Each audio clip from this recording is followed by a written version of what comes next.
राधे राधे दोस्तों, कैसे हैं आप सब। आशा करती हूँ आप सभी कुशल मंगल होंगे और स्वस्थ होंगे, अच्छे से होंगे। सर्दियों के मौसम का मज़ा ले रहे होंगे।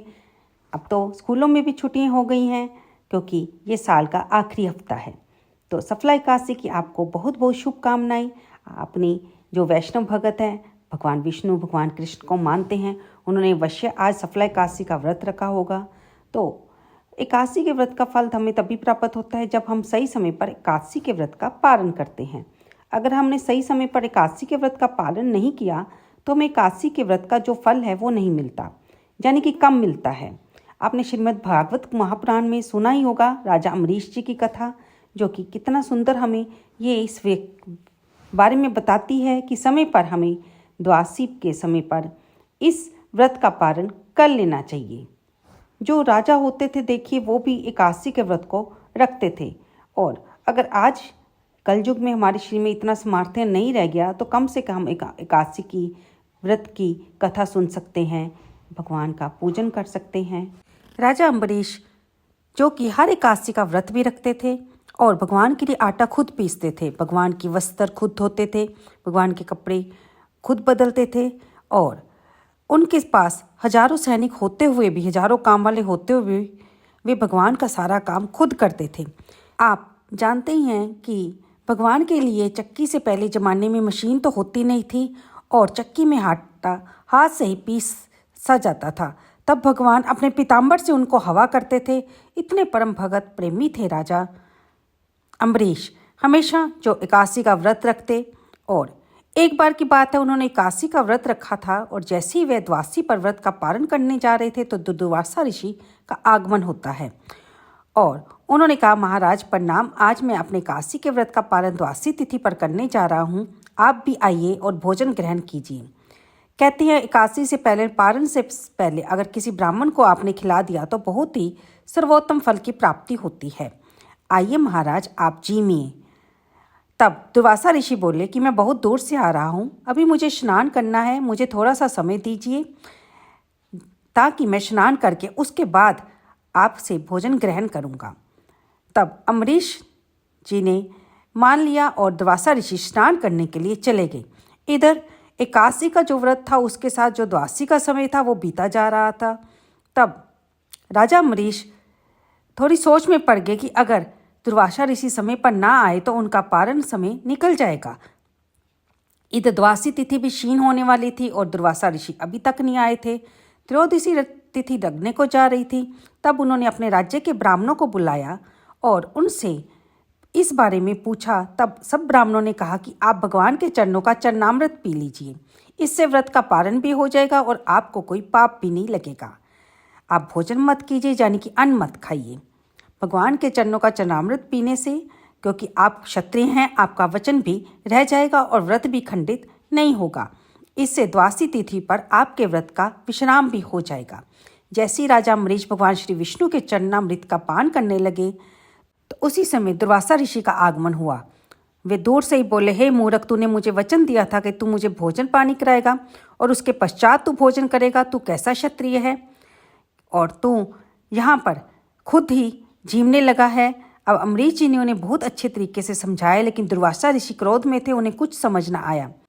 उन्होंने गुस्से में अपने बालों को तोड़कर नीचे जमीन पर फेंका और जिससे एक कृत्या राक्षसी प्रकट होती है। वह राजा अम्बरीश को खाने के लिए दौड़ती है, लेकिन इधर भगवान का सुदर्शन चक्र, जो कि राजा अम्बरीश की सुरक्षा के लिए हर समय वहाँ पर तैनात था, उसी समय प्रकट हो जाता है और राक्षसी के ऊपर हमला कर उसके टुकड़े टुकड़े कर देता है। अब वह सुदर्शन चक्र दुर्वासा ऋषि के पीछे भागने लगता है।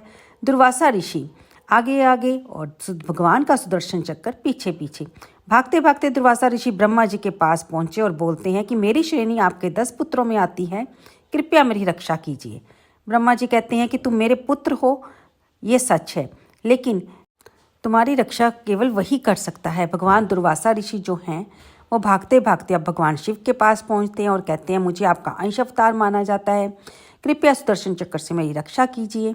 भगवान शिव कहते हैं कि माना आप मेरे अंश अवतार हो, मेरा स्वरूप हो, लेकिन इस सुदर्शन चक्र से मैं आपकी रक्षा नहीं कर सकता। ये जिसका सुदर्शन चक्र है, आप कृपया वहीं जाइए। अब दुर्वासा ऋषि भागते भागते विष्णु जी के पास पहुंचते हैं। विष्णु जी कहते हैं कि आइए महाराज पधारिए, कैसे आगमन हुआ। आइए जलपान ग्रहण कीजिए। तब दुर्वासा ऋषि बोलते हैं कि मैं सब कुछ बाद में ग्रहण करूंगा, पहले मेरी इस सुदर्शन चक्कर से रक्षा कीजिए जो मेरे पीछे घूम रहा है। तब भगवान विष्णु कहते हैं कि इस सुदर्शन चक्कर को शांत करने का सामर्थ्य मुझ में नहीं है। सुदर्शन चक्कर को मैं केवल और केवल मेरा भगत ही शांत कर सकता है, क्योंकि मैं तो अपने भक्तों के पराधीन हूँ। जैसा मेरे भगत बोलते हैं मैं वैसा ही करता हूँ। तब ऋषि दुर्वासा राजा अम्बरीश के प्रताप को समझ जाते हैं।